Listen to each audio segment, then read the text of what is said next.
अच्छा, आपका तो कन्विक्शन था, आपने तो बढ़िया तेजी का बिगुल बजाया था, पर हम में से कई लोगों का वो क्या उतना कन्विक्शन बैठा नहीं, हम या साइडलाइन में बैठे रहे कि आज ठंडा पड़ेगा, कल ठंडा पड़ेगा। जिन्होंने इस रैली को मिस करा है, अब क्या गई हाथ से बस? नहीं, कोई नहीं गई। हाँ। देखिए, अगर मेरा व्यू 30,000 का है तो फिर हाउ डज इट मैटर, है ना? यस। अगर, लेकिन एक चीज समझ लीजिए, अब आपको फैंसी एंट्री नहीं मिलेगी। हाँ।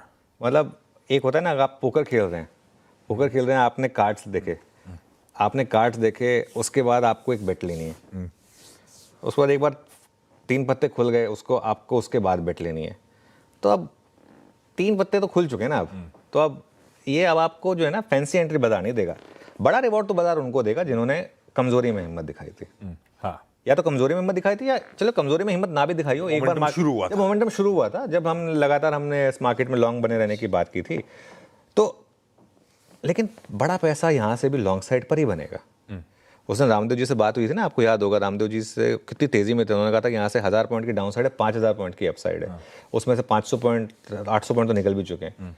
तो भी बड़े गैप अप के बाद 25,850 से 25,950 तक की आगे जाकर कोई भी गिरावट है, और देखिए गिरावट किसी भी कारण से आ सकती है, हो सकता है आगे जाके डिनाइल आ जाए, ट्रंप का कोई भरोसा नहीं है, कुछ और स्टेटमेंट दे दे, मान लो अभी वो रोजनेफ वाली जैसे बात हो रही है, ऐसा कुछ और मान लो नेगेटिव आ जाए या कुछ भी आ जाए। तो अगर कभी किसी कारण से कोई एक आध नंबर खराब आ जाए, मान लीजिए 25,850 से 25,950 तक की कोई भी गिरावट मिले, तो उसमें फिर आप बाइंग करें, और थोड़ा सा आपको लंबा नजरिया रखना होगा। बस एक चीज़ मैं ऐड कर रहा हूँ, IT, फार्मा और टैरिफ, इन पर फोकस करिए। अब तक हमारा फोकस क्या था आशीष? Bank Nifty. अब तक हमारा फोकस क्या था? Domestic economy, consumption. अब ये नई तेजी जो है, अगर ये इस वजह से है, तो IT, फार्मा और टैरिफ से जुड़े से। क्यों? क्योंकि यहाँ पर जगह है चलने की। बैंक निफ्टी अब क्यों नहीं चलेगा, मैं आपको उसका एक कारण बता देता हूँ, मतलब क्यों कम चलेगा मेरे ख्याल से। बैंक निफ्टी की जगह अब फोकस आपको होना चाहिए छोटे बैंकों पर। बहुत लोग पूछ रहे थे कि उस दिन जब इतने अच्छे नंबर आए, ICICI बैंक नहीं चला, HDFC बैंक नहीं चला, और बाकी सारे छोटे बैंक 10-10% वगैरह क्या भाग रहे, सब 10% ऊपर थे। नैरेटिव बदल गया। अब ICICI bank 4 times price to book या 3.5 से 4 टाइम्स प्राइस टू पे आपको पैसा नहीं बना के देगा। अब ये यहाँ से एट बेस्ट आपको मार्केट परफॉर्मेंस देगा अच्छे नंबर के बावजूद। HDFC बैंक हम 1300 पे लॉन्ग हुए थे, प्री बोनस 1300 पे लॉन्ग की हमने बात की थी, अब तो खैर वो 2000 प्लस है। हाँ।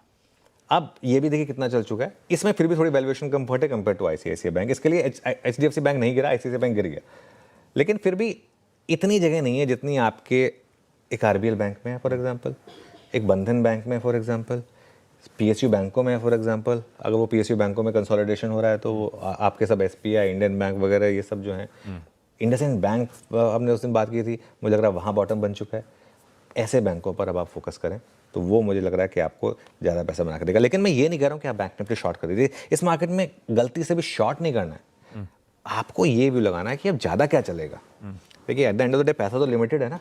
आप मतलब इन आइडियल के सिनेरियो आप सब कुछ लॉन्ग कर देंगे, आपका पैसा भी तो लिमिटेड होगा। आप और ज़्यादातर लोग तो फुल्ली इन्वेस्टेड या फुल्ली वो बुक्ड रहते हैं उसमें, तो उस वजह से मैं कह रहा हूँ, लेकिन शॉर्ट ना करें। लेकिन एक व्यू ये है कि निफ्टी अब थोड़ा बैंक निफ्टी का आउट परफॉर्म करेगा। इंटरेस्टिंग।